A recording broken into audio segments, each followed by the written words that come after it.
Selamat pagi, perkenalkan nama lengkap saya Efri Dusman.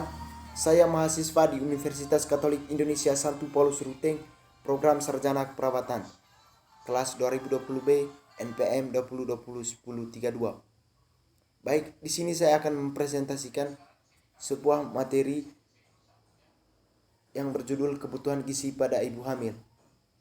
Langsung saja saya akan mempresentasikan. Yang pertama, pengetahuan. 1. Pengertian pengetahuan merupakan hasil tahu. Ini terjadi setelah orang melakukan pengindaran terhadap suatu objek tersebut. Sebagian besar pengetahuan manusia diperoleh pengindaran terjadi melalui panca indera manusia, yakni indera penglihat, pendengar, indera perasa, dan indera raba. Yang kedua, tingkat pengetahuan menurut Notoad Mojo 2010. Ada 6 tindakan pengetahuan, yaitu yang pertama tahu atau know, diartikan sebagai pengingatan suatu materi yang telah dipelajari sebelumnya. B. Memahami atau comprehension, diartikan sebagai suatu kemampuan untuk menjelaskan secara benar tentang suatu objek yang diketahui dan dapat mengimplementasikan materi tersebut secara benar.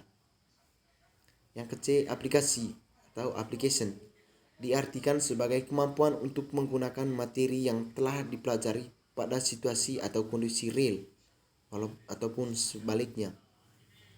Yang ke-D, analisis atau analisis, diartikan suatu kemampuan untuk menjabarkan materi atau suatu objek ke dalam komponen-komponen, tetapi masih dalam suatu struktur organisasi dan masih ada kaitannya satu dengan yang lain. Yang ke-E, sintesis, merujuk pada suatu kemampuan untuk menentukan atau menghubungkan bagian-bagian di dalam suatu bentuk keseluruhan yang baru.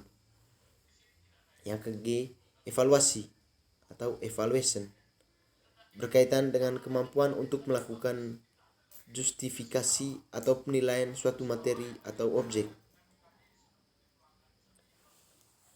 3. Cara memperoleh pengetahuan menurut Suekicho Notoad Morjo 2010. Cara memperoleh pengetahuan. Untuk memperoleh kebenaran pengetahuan sepanjang sejarah dapat dikelompokkan menjadi 2, yaitu yang pertama, cara tradisional atau non-ilmu. Cara tradisional untuk memperoleh pengetahuan antara lain meliputi yang pertama, cara coba atau trial and error. Cara paling tradisional yang pernah digunakan oleh manusia untuk memperoleh pengetahuan yaitu melalui cara coba-coba. Cara ini telah dipakai oleh orang sebelum. Yang kedua,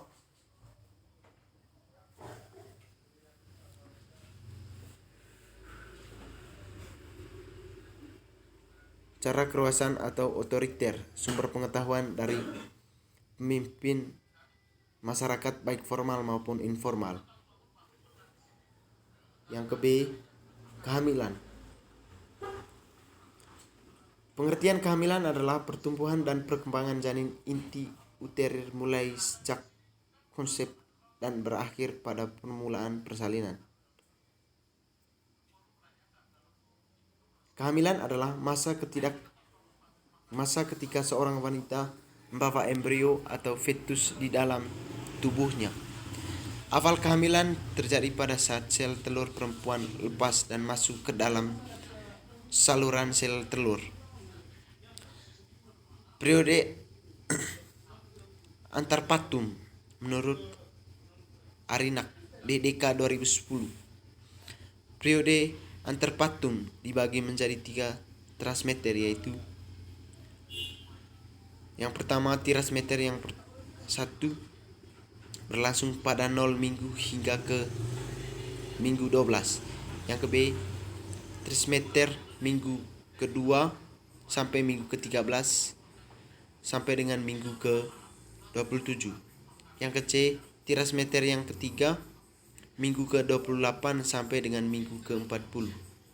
Proses konsep, fertilasi dan implementasi, proses konsepsi, fertilasi, dan implementasi menurut Sulistiawati 2012, yaitu konsep adalah pertemuan antara ovum matang dan sperma sehat yang memungkinkan terjadinya kehamilan. Yang ke C, gizi dalam kehamilan. 1. Pengertian gizi. Ada proses organisme menggunakan makanan yang dikonsumsi secara normal melalui proses digesti, absorpsi, transportasi, penyimpanan, metabolisme, dan pengeluaran zat-zat yang tidak digunakan untuk mempertahankan kehidupan, pertumbuhan dari organ-organ, serta menghasilkan energi, menurut Eli 2010. Kehamilan merupakan masa kehidupan yang penting. Di masa ini, ibu harus mempersiapkan diri sebaik-baiknya untuk menyambut kelahiran bayinya. Salah satu faktor yang mempengaruhi terhadap kesehatan ibu hamil adalah keadaan gizi ibu, menurut Variana 2010. Pemenuhan kebutuhan gizi pada ibu hamil berkaitan dengan tinggi rendahnya pengetahuan ibu tentang gizi. Tingkat pengetahuan ibu sendiri dipengaruhi oleh pengalaman. Gizi dalam kehamilan. 1. Pengertian gizi adalah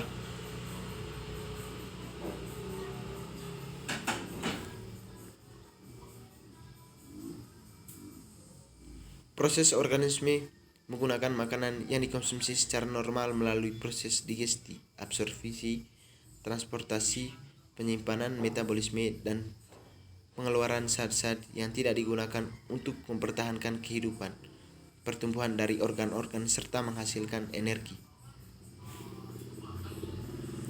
Tambahan asupan yang digunakan zat gizi yang dibutuhkan oleh ibu dan untuk perkembangan janin agar lebih optimal.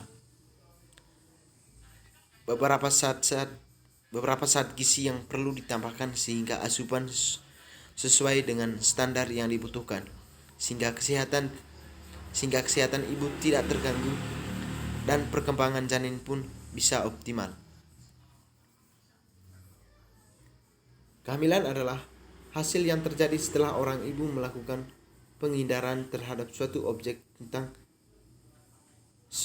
sebagian besar diperoleh melalui indera mata dan telinga.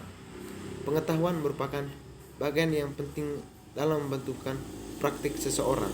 Oleh karena itu, dapat dikatakan bahwa pengetahuan tentang gizi pada masa kehamilan adalah hasil tahu seseorang ibu setelah melakukan berbagai pengindaran terhadap sejumlah objek yang berkaitan dengan gizi pada masa kehamilan, menurut Subariasi 2006. Pemenuhan kebutuhan gizi pada ibu hamil yang berkaitan erat dengan tinggi rendahnya pengetahuan ibu tentang gizi. Tingkat pengetahuan kecukupan gizi pada ibu merupakan kemampuan seseorang ibu dalam memahami konsep dan prinsip serta informasi yang berhubungan dengan gizi. Tingkat pengetahuan ibu sendiri dipengaruhi oleh pengalaman, faktor pendidikan, lingkungan, sosial, sarana dan prasarana maupun derajat penyuluhan yang diperoleh. Sekian presentasi saya. Apabila kekurangan kata atau ucapan kurang jelas, mohon maaf. Sekian dan terima kasih.